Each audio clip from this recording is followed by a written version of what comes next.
Next up, the CarBuyer Advisor, your first place to turn for everything automotive. Taking a stand for consumer education and dedicated to connecting you with the industry's finest automotive products, services, and advice. And now, please welcome the CarBuyer Advisor. Drive lines and gears may sound like a foreign language to many of you, and even to the most sophisticated automotive consumers. All the horsepower or torque that your drivetrain produces must pass through these systems before it results in forward or reverse momentum. Now, unlike a flat tire that would be easy to diagnose, driveline and gear problems are often either misdiagnosed or telltale signs are overlooked or ignored, and many of these repair costs could be significantly reduced simply by consumer knowledge of these components. Northern Nevada is blessed with one of the nation's finest driveline and gear shops with 2 locations, and here to help us fulfill on educating consumers one car buyer at a time, please welcome back Tom Haltman, owner-operator of Driveline Gear Service of Reno and Fallon. Tom, welcome back. Thanks, Mitch. If you don't mind, for our listeners that may have missed your first appearance on our show, please start by sharing a little bit about Driveline and Gear, how you got started, how long you've been in the business, and how long you've owned Driveline and Gear.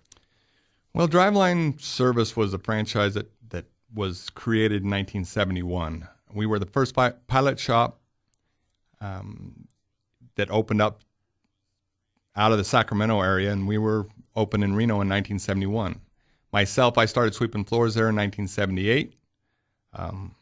Now I have to go to work because now I own it. So, how long ago did you actually take ownership of the business? I purchased the business from Dick Goodwill, who comes in and helps me with inventory as we speak, the year 2000. So we invited you back because I wanted to establish there that you've got a long history with drivelines. We invited you back to take a closer look at the driveline, and first I'd like to start with some of the key components that comprise the driveline. Well, drive shafts are built, there's universal joints, slip assemblies, weld yokes, tubing, center bearings. The list goes on and on and on and on. The drive shaft is a very major component in the vehicle. Everyone thinks the engine and transmission is the major component. Well, without a drive shaft, the car does not go. Well, and so what's the basic function then of the drive shaft? Well, technically, the basic function of a drive shaft is to transmit the power from one point to another in a smooth and continuous action. In automobiles, trucks, and construction equipment, the drivetrain is designed to send torque through an angle from the transmission to the axle. In other words, it basically connects the transmission to the differential to make the wheels go round and round. So if you don't mind, let's briefly describe, you mentioned the different things like the transfer cases, U-joints, U-bolts, and let's talk about a little bit just briefly about each of those components and what they contribute to the overall system, what they do. Well, in the four-wheel drive application, you have your engine, which transports the power to the transmission. The transmission transports it to the transfer case. The transfer case transports it to the differential in the rear and to the differential in the front, which makes it a four-wheel drive. They're all connected. It is definitely a system. There is very, very few differences in the four-wheel drive system unless you start getting really crazy like the front-wheel drives and stuff. And so what would, people hear drive shaft and transfer cases, and I guess the transfer case would be the part that transfers the four-wheel drive into motion. And then what do U-joints do in a system? Well, the universal joints allows the drive shaft to run it at angles. Your differential moves up and down every time you hit a bump. Your drive shaft actually gets longer and shorter as it goes over speed bumps or off four-wheeling or whatever, and all this stuff has to have some way connect in a fluid motion. If you cannot tie it together solid, because nothing would move. Okay, so the U-joint's kind of connected to and allows that stress and flex and over uneven surfaces and things like that. Correct. So for the layman and the expert both, what telltale signs would you look for to diagnose possible driveline issues? Well, vibrations are probably the most prevalent. Vibrations, squeaks, clunking,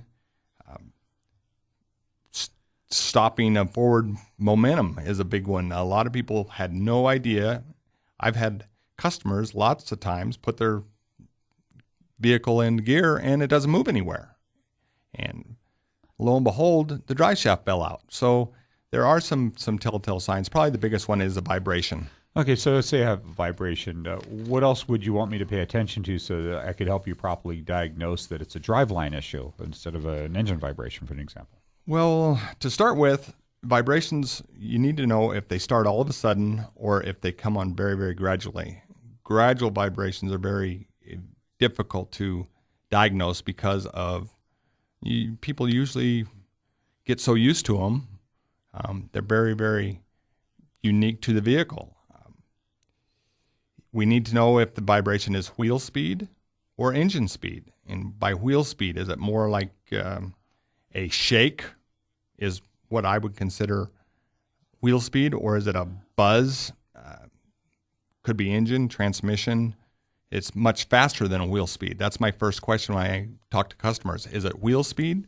Because sometimes a square tire, a bent axle, in the snowstorms, lots of times people will slide into a curb sideways and they bend a rim or an axle and it'll create a wobble or shake, which is wheel speed. It's not driveline speed. Okay, so what other issues do you see often incorrectly interpreted as a driveline issue? Well, you started to mention some of the bent wheels and bent wheel, engine vibrations, what we call accessory vibrations. When a bearing goes out in an alternator or a fan on your fan clutch gets out of balance, a water pump starts to go bad. There's all sorts of things that causes vibrations. You really have to pay attention to the vibration to help us diagnose it. Oh, and that's really the key. I mean, just to have a vibration, it could be a number of different components. I mean, I think the biggest problem is that if it's an undiagnosed driveline problem, that just by not having a proper shop that really knows the driveline of a car look at it, it could cost them a lot more money. If it had been caught early on, it could have cost them. You mentioned to me there was a component that caught early on. It cost them $20 instead of a couple $100. Absolutely. Just last week we had that exact scenario happen.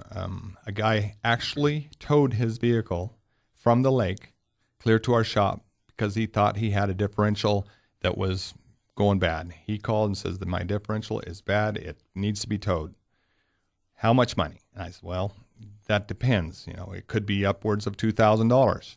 He brought his vehicle into the shop. We put it on the rack. He diagnosed it. It was a bad U-joint. He got out of our shop with about a $125 bill, and he was very, very happy. But he thought it was a differential problem. Well, and there's another problem is there are so many shops that don't have the standards of integrity. And the reason why we've asked you to not only be on our show, but also to host a regular segment on our show is that so many times when a consumer calls a shop and says, I have a differential problem, they're going to sell them the whole thing because they're already prepared mentally to buy it and they're going to want to get the repair bill for it. But that's not how you operate. And that was just evidence of it. I wanted to make sure our listeners heard between those lines, because it's the integrity of a business like yours that qualifies you to be invited as a guest on our show. Well, I've been doing this for 34 years, and I still got a ways to retire. And if you treat people, badly, you're not going to make it. So we're going to be around forever. Well, and you have been, and you not only have been around in Reno for a while, but not so long ago, you opened a second location. So tell us a little bit about that. Yes, actually about 6 years ago, I opened a store in Fallon. There's we have the naval base. There's 2 different racetracks out there, and every farmer has 3 tractors and 2 4-wheel drives. So there was a need. Well, and thank you for mentioning that, because your driveline and gear services go far beyond just automotive. You do, I understand, race cars and tractors and trucks and semis. I mean, you do it all, don't you? Yes, that's one good thing about a drive shaft. Anything with 4 wheels, almost anything with 4 wheels has a drive shaft. We do a lot of agriculture work. We do a lot of military work for the military. We do trucking industry, printing industry, marine. I've been doing snowblower groomer shafts this year because there's no snow, and the snow groomers have been grooming rocks. So we've been fixing those. Wow. And ATVs, you do snowmobile. Well, do snowmobiles have drive shafts? Some of them do have a drive shaft. Yes, they do. And ATVs, your quads? Absolutely. Motorcycles, I mean, just, yep. You do it all. We do. I mean, we should be called the shaft shop, but we do it all. There is a lot of drive shafts. Well, and one of the things we were talking about, and I think this is really important, not just can an item be repaired at a fraction of the cost if it's diagnosed early enough, but drive shafts untreated can be extremely dangerous. And share some of that danger with us, some of the things you've seen over the years. Well, the normal drive shaft falling out and pole vaulting your truck through the air is pretty rare, but it has happened. Personally, I was driving down the I-80 and I saw a giant drive shaft come flying out from underneath a big rig, and it missed my truck by about 20 feet, but there has been times where a U-joint left unattended will actually throw the drive shaft out of the vehicle. There's numerous times, a lot of your race cars, they use driveline loops, so if a drive shaft flies out, it doesn't go through the crowd. It's very, very important that you fix these things before it happens. Well, and I've heard of them actually hitting the ground and then coming up through the occupant compartments. Yes, pretty rare, but it does happen. Danger is one aspect. A lot of truckers, you let a big 200-pound drive shaft fly out from underneath there, it takes out fuel tanks and hydraulic lines and tires, and it can be catastrophic, yes. So how often would you recommend people bring a driveline in and have it inspected by you? A lot of that has to do with what you're using your vehicle for, but I would say a normal everyday driver, you should be looking at preventative maintenance on a drive shaft, whether it's bad or not, 50,000 miles. If it's heavy use, 25,000 miles. The drivetrain should be looked at once a year, especially in this environment, in the Northern Nevada environment. Yeah, and we do have some potholes that we run over too. So, I talk to a lot of people that don't know that you have a full service repair shop. And you do so much more than just rebuild the drive shafts. What type of services can they bring to you? And why do you think that they are so often surprised that you have a full shop? Well, our facility on Glendale, unfortunately, we built the shops behind each other. So people do not realize we have a 4-bay shop directly attached to our driveline shop. We should have done it. Hindsight's great stuff, but we should have done it lengthwise so we'd had Glendale exposure, but we don't. And we do have a full 4-bay shop in the back. We do, of course, drive shaft R&Rs and differentials and transfer cases, manual transmissions. We do a lot of custom machine work. We do these oversized transfer flow gas tanks. We do gear bender overdrive installations. We grind flywheels. We do some turning of drums and rotors. So we're pretty much a full drivetrain shop. We don't do motors. We don't do paint jobs. We don't do glass. But we do anything that related to the drivetrain. Well, and I talked to a lot of people that have had your rebuilds installed at other shops, again, because they didn't know that you install and service them. And sometimes they're surprised when they find out that those most of the shops in Northern Nevada are actually subletting you to rebuild the drive shafts when there's a failure.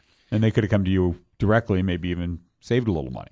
Yes, we do probably a 50-50 split. 50% is retail and 50% is wholesale to other shops in the area. But if you have a silver drive shaft, it's one of ours. Another thing I find is interesting is that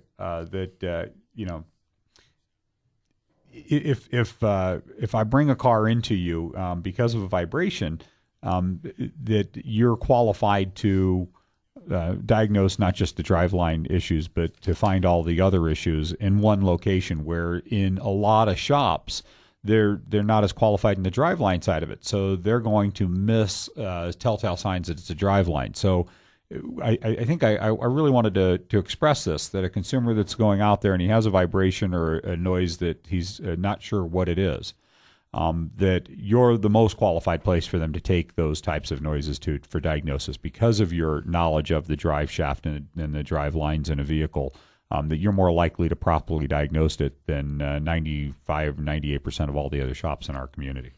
Yes, I mentioned last time we have probably 175 years of accumulated knowledge with the guys at my shop and myself. And probably our biggest business is vibration diagnostics. We have a lot of other shops bring us vehicles and problem childs that we have to diagnose, because with that many years in business and that many accumulative years of knowledge, we have not seen it all, but we've seen a lot of it. And you're, like you said, other shops are bringing it to you because they're just perplexed by stuff that's, it's right in your home field. It's exactly what you specialize in. Correct. So if somebody has a vibration and they're interested in having you look at their car after hearing this interview, how do they arrange for an inspection? Well, we're located 1325 Glendale, open Monday through Friday, 8 to 5. Phone number 775-331-4500. We have a new website, drivelineandgear.com. Anytime you want to call and make an appointment for a test drive, call and talk to us, ask us questions. We're there to help. Well, and you have another location in Fallon, so let's make sure we address where that one's located. Yes, 5300 Reno Highway, or about a half a mile east of the Scheckler turnoff, and that is 867-2617. Now, we just mentioned that you have a new website, drivelineandgear.com. Correct. Right. And you also said that each month you're actually doing a segment on your website about Driveline. So share a little bit about what's coming down the pike on that website that they were going to want to check out. Well, we're calling it Driveline 101. And this our first one was on vehicle vibrations. We're going to try and educate the customer, because the driveline and gear part of the automobile is such a unique, very mystic part of the drive shaft. Even within the industry of experts, probably the most misunderstood, least amount of knowledge of most even automotive aficionados part of the vehicle. You're absolutely right about that. So, and we've advocated, the whole reason we exist is education, information, knowledge makes a prepared, informed consumer that can then make intelligent decisions and choices on their own behalf. So, we definitely recommend and endorse what you're up to in that educational segment of your website. And we'd love to have you back on to talk about each of these segments as they come out, because education is so vital to properly caring for your vehicle. So we really endorse what you're up to there. Now, Tom Hauptman, owner-operator of Driveline and Gear, with 2 locations to serve you. Tom, thanks again for being here today. Thank you, Mitch. Anytime.